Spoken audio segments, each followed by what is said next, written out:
예, 안녕하세요. 정영기입니다. 오늘 주제는 디지털 자산과 은행에 대한 전략으로 이제 좀 정리를 해봤습니다. 아직 은행은 뭐 가상화폐나 이런 쪽은 취급하기 힘들기 때문에 디지털 자산 관점에서 좀 관련돼서 보고 있습니다. 크게 이제 다음 아젠다로 이야기 드릴 텐데요. 이제 현재 디지털 자산 기반의 블록체인이 어떻게 가고 있는지, 그리고 이제 신한은행이 어떤 일을 하고 있는지, 그리고 마지막으로 이제 블록체인의 사업 방향에 대해서 설명드리겠습니다. 앞에서 말씀드린 것처럼 디지털 자산 중에서 이제 가상화폐, 가상자산으로 지금 알려지는 가상화폐는 암호화폐 기반에서 현재 자산의 범위가 이제 토커나이제이션을 통해서 많이 늘어나고 있다고 생각이 들고요. 그래서 이런 토큰화되는 과정을 통해서 이제 자산의 범위가 지금 뭐 자산 권리, 자격 증명 같은 것들로 확대되고 있다고 생각이 들고 있습니다. 그래서 은행은 이 관점에서 디지털 자산을 보고 있고요. 그래서 은행이 이런 측면에서 어떤 것을 할 수 있는지를 지금 고민을 하고 있습니다. 이건 뭐 잘 아시는 건데 토커나이제이션을 통해서 이제 기존의 자산들을 디지털화하고 하는 가능성이 확대됐기 때문에 이런 것들을 활용해서 어떤 금융권에서 어떤 일을 할 수 있을까 고민을 하고 있고요. 실제 이렇게 큰 자산들을 이제 개인들이 소유할 수 있는 가능성이 커졌기 때문에 금융권에서도 개인의 자산 관점에서 이것들을 볼 필요가 있다고 생각을 하고 있습니다. 그래서 이제 자산의 종류를 이제 생각해 보면 뭐 가상 자산이라고 하는 가상화폐 쪽이 있고요. 그다음에 수익권, 부동산이나 금융 상품들, 채권들을 이제 토커나이제를 통해서 이제 자산화할 수 있다고 보고 있고, 권리에 관련된 것들, 아까 말씀 미술품이라든지 뭐 저작권 이런 라이센스 같은 것들도 디지털 자산 쪽으로 이제 고려할 수 있겠다 생각이 들고, DID까지도 이제 저희들은 그렇게 보고 있습니다. 지금 CFI라는 전통 금융 쪽과 이제 디파이 쪽을 비교를 해봤는데요. 실제 잘 아시는 것처럼 탈중앙화, 암호화, 그다음에 불변성과 토큰화 이런 기준을 보면 전통 금융 쪽에서도 이제 다양한 노력을 하고 있고, 사실은 이제 그런 기반의 서비스를 할 수 있는데 결국 분산 기반의 금융이 앞으로 중요할 거라 생각을 하고 있고요. 실제 이런 계약이라든지 스마트 컨트랙트를 통해서 할 수 있는 것들이 상당히 늘어나기 때문에 앞으로 코로나 시대에 이런 디파이 관점에서의 고민을 은행에서도 많이 하게 되는 상황이 오고 있습니다. 은행 관점 디파이를 좀 제가 생각해 봤는데요. 실제 이제 자산 쪽이 있고요. 블록체인 또 금융 서비스 관점에서 은행은 실질적으로는 이 공통적인 영역에서의 서비스를 고민을 하고 있고, 이 모든 것을 다 할 수는 없기 때문에 이제 처음에 이제 자산 쪽 기반의 블록체인 기술과 금융 서비스를 결합하는 부분에서 이제 고민을 하고 있습니다. 그래서 실제 디파이가 은행과 떨어져 있는 그런 것이 아니라 은행에서 할 수 있는 충분한 영역이 있다고 보고 있고요. 또 뒤에 설명드리겠지만 은행에서는 어떻게 블록체인을 활용하고 있는지 좀 보시면서 향후의 계획을 좀 설명드리겠습니다.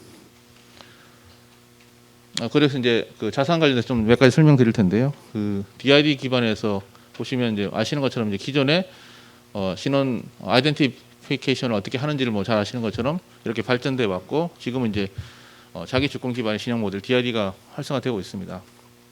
뒤에 설명드리겠지만 신한은행도 이제 관련된 서비스를 출시했는데요. 이런 형태의 변화가 발생하고 있고, 개인의 신원을 어떻게 보정할 것인가도 이 서비스 측면에서 첫 번째 스타트 포인트에서 상당히 중요하다고 생각을 하고 있고, 결국 개인정보를 어떻게 관리하냐의 관점에서 금융권에서 상당히 많은 관심을 가지고 있습니다. 현재 DID 컨소시엄이 많이 있고요. 저희 은행에서는 세 가지 컨소시엄 다 참여를 하고 있습니다. 그래서 이제 마이아이디, 아이콘노프의 마이아이디, SKT가 주도하고 있는 이니셜, 그리고 이제 DID 얼라이언스 이런 세 군데를 다 참여하고 있고요. 각각이 좀 서비스 모델이 다르기 때문에 저희들은 각 컨소시엄을 다 참여하면서 발전상을 모니터링하고 있습니다. 특검법 아까 말씀드린 생략을 하고요. CBDC 관점에서 이제 내용인데요. 실제 이 중앙은행이 발행한 디지털 화폐가 이제 가시화되고 있고, 중국은 이미 발행을 했고, 한국은행도 지금 이제 고민을 하고 있다고 제가 알고 있습니다. 근데 이제 이 관점에서 은행은 어떤 역할을 할 것인가도 저희들이 상당히 관심을 가지고 있고 같이 이제 고민을 하고 있습니다. 실제 디지털 화폐가 발행이 되면 이렇게 은행에서 아까 C2C 관점에서 바로 개인에게 내릴 수도 있지만 은행을 통해서 배포할 확률이 높다고 저는 생각을 하고 있습니다. 그래서 이제 지금 이번에 재난지원금 같은 경우도 이제 뭐 이런 것들이 많이 발생하고 있는데 어떻게 개인에게 바로 내려줄 수 있는 것이 아니라 어떤 기관을 통해서 내려줄 거라는 생각을 하고 있고요. 그래서 기본적으로는 은행 역할을 찾고 있습니다. 그래서 이 CBDC의 아키텍처를 어떻게 구성할 것인지를 지금 뭐 한국은행도 컨설팅을 받으려고 하고 있고, 은행에서도 이 전자지갑 기반의 어떤 역할을 찾으려고 고민을 하고 있습니다. 그래서 이거는 이제 아까 뭐 인호 교수님 보여주셨는데, 지금 한국은행도 이런 컨설팅 계획을 가지고 있기 때문에 내년쯤 되면 이제 CBDC에는 구체적인 그림이 나올 거라고 생각이 들고, 어찌 보면 그런 관점에서 은행들도 어떤 역할을 찾아갈 필요가 있다라는 생각을 하고 있습니다. 신한은행이 지금 어떤 일을 하고 있는지 좀 설명을 드리겠습니다. 신한은행 블록체인은 이제 17년부터 이제 진행을 했었고요. 실제는 이제 초기에는 이제 기반 구축하는 역할을 많이 했었고, 이제 작년까지는 어떤 비즈니스 모델을 확립할 것인가, 또 내부 프로세스를 어떻게 개선할 건가의 관점에서 많이 고민을 했고요. 최근에 플랫폼 기반의 비즈니스를 확대한다는 측면에서 다양한 사업들을 고민하고 있습니다. 그래서 지금 뭐 디지털 커스터디라든지 또는 뭐 자산 관련된 서비스에 대해서 많은 디자인을 하고 있고요. 이런 것들이 지금 올해부터 활성화돼서 내년에 좀 더 강화될 거라고 생각을 하고 있습니다.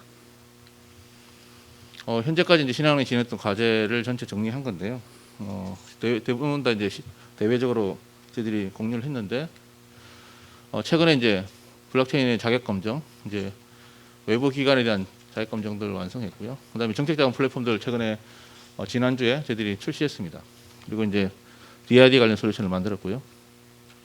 그래서 크게 보시면 이제 그 컨소시엄 기반의 사업들을 이제 17년부터 해왔고, 그리고 이제 업무 프로세스 개선에 대해서는 이제 많은 일을 했습니다. 그리고 앞으로는 이 신비즈니스 발굴에 대해서 좀 고민을 하려고 하고 있고, 디지털 자산 관리 보관, 또 이제 개인키 관련들 이런 것들을 지금 해왔고 더 강화하려고 생각을 하고 있습니다.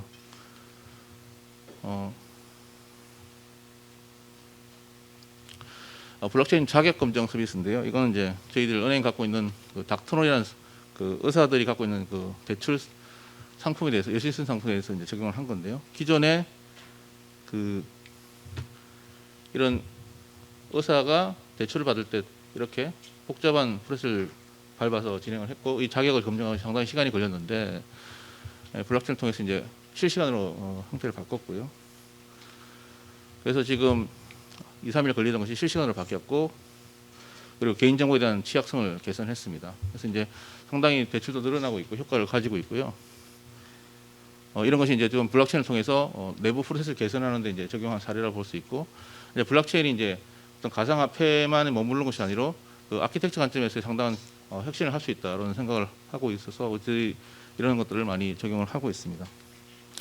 그래서 이제 대출이 25% 증가했고, 취급액도 50% 가까이 증가된 것을 저희들이 확인했고요. 저희들이 9월달에 이제 이게 얼마 안 됐는데요, 이제 이행을 했습니다. 최근에 소상공인들이 이제 그 정책 자금들을 많이 대출받고 있고, 상당히 많은 그 방문들을 하고 있는데요. 그것들을 줄이기 위해서 저희들이 블록체인을 적용했습니다. 기존에 이제 그 소상공인들이 이 정책 자금을 대출받기 위해서는 상당히 많은 은행을 뭐 3번, 4번 오는 그런 과정들이 있었고요. 그런 것들을 저희들이 이제 이 블록체인망으로 이제 연결시킴으로써 지금 3, 4회 방문을 2회 이하로 줄였고, 그리고 이제 실제 22일 걸리는 것이 이제 10일 내로 이제 많이 줄었습니다. 근데 아직 여전히 이제 좀 단계가 있고요. 그래서 지금 은행이 이제 그렇게 블록체인을 연결했고, 그다음에 이제 소상공인, 소진공하고 연결이 되어 있는 상태입니다. 그리고 이제 그 위에 신보라든지 다른 기관들이 연결된다 그러면 아마 실시간까지 가능할 거라 보고 있고요. 그래서 블록체인이 이제 어떤 정책 자금에 관련돼서 플랫폼화 시켰다라고 생각을 하고 있습니다. 그다음에 DID 관련된 사업을 최근에 이제 8월달에 이행을 했습니다. 그 은행이 이제 모바일 앱에 이제 적용을 했고요. 첫 번째 적용한 것이 이제 그 이런 앱상에서 개인의 신원 확인을 위해 실명 확인 이런 데서 설명을 하고 있는데요. 지금 앱에 들어가면 이제 기본적으로 이제 이런 화면이 뜨고 배너에서 이제 클릭을 하게 되면 이제 발급을 받게 됩니다. 그래서 이제 이거는 그 정이라고 하는 그 앱에 들어가서 발급을 받게 되고, 이 발급된 개인의 정보는 이제 그 앱에 저장이 되게 되겠고요. 그다음에 실제 사용할 때는 이제 은행에서 만약에 휴대폰 인증을 할 때 이 방법을 쓴다 그러면 이제 이 정에 있는 앱이 개인을 확인해 주는 그런 구조로 되어 있습니다. 사실은 이제 이것이 최초로 이제 DID를 활용해서 설명한 서비스인데 앞으로 이제 이런 것들을 좀 더 확대할 생각을 가지고 있습니다. 지금은 이제 제한된 유스케이스를 갖고 있는데요. 조금 더 확대해서 다양한 서비스에 접목을 하려고 지금 고민 중에 있습니다.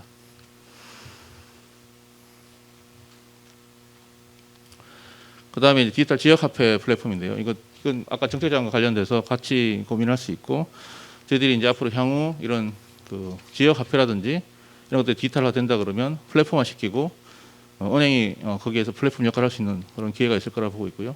근데 아직 이런 디지털 화폐가 이제 활성화 안 됐기 때문에 좀 더 기회를 기다리고 있는 상황입니다.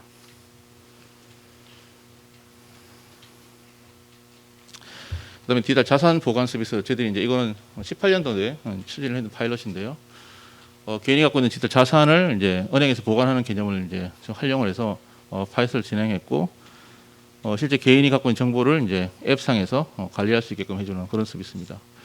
모바일 금고 서비스라는 형태로 이제 저희들이 파일럿을 해봤고 아직은 이제 상용을 하지 못했지만 향후에는 이제 디지털 자산 관점에서 활용할 수 있는 그런 서비스라고 생각을 하고 있고 상당히 이제 제도적으로 좀 더 정비가 되면은 실행할 수 있을 기회가 있을 거라고 생각을 하고 있습니다.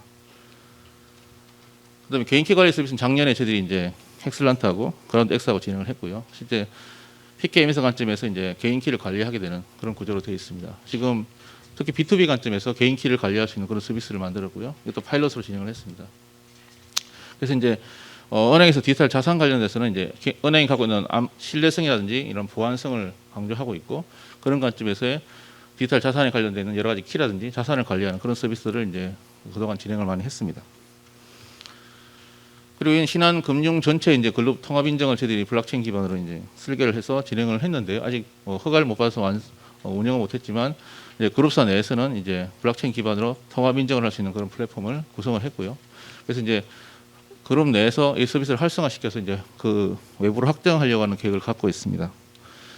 그래서 내부적으로 보면 이제 페이지 1에서 이제 그룹사 내에서 그리고 이제 파트너들 그다음에 이제 어떻게 보면 좀 더 커먼한 플랫폼으로 확장하는 그런 것들을 고민하고 있고 금융사 내뿐만 아니라 외부에 있는 파트너들과 협정하는 그런 걸 구조로 확장할 수 있는 기회를 엿보고 있습니다. 다음으로 이제 사업 방향에 대해 설명을 드리고 이제 마치겠습니다.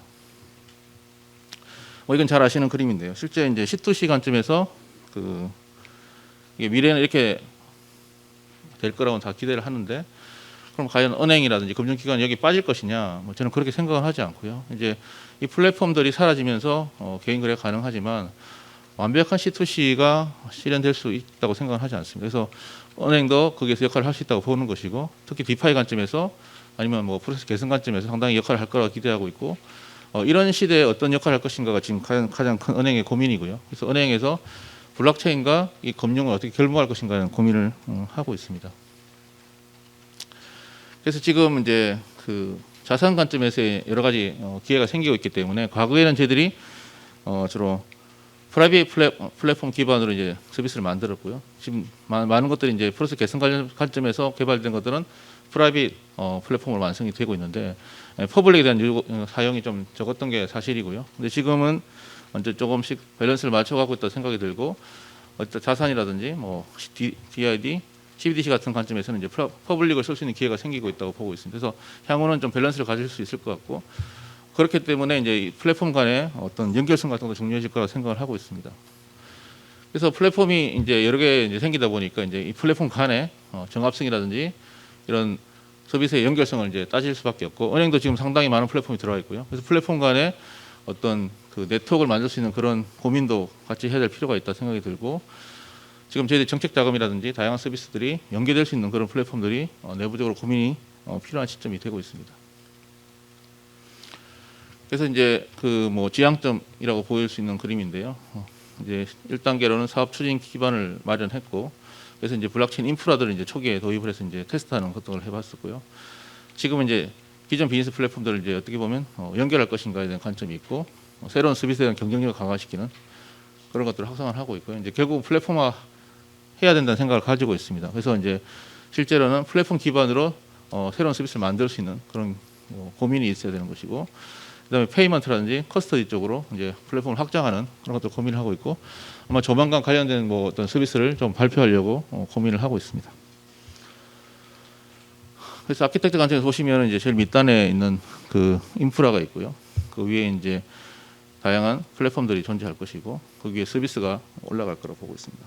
그래서 이제 이런 다양한 서비스를 어떻게 잘 관리할 수 있는 그런 기술들을 개발해야 될 거라고 보고 있고 이런 플랫폼 간의 연계성을 어떻게 인터페이싱 할 것인가 이것도 이제 플랫폼 관점에서 고민이 있다라고 볼 수 있습니다.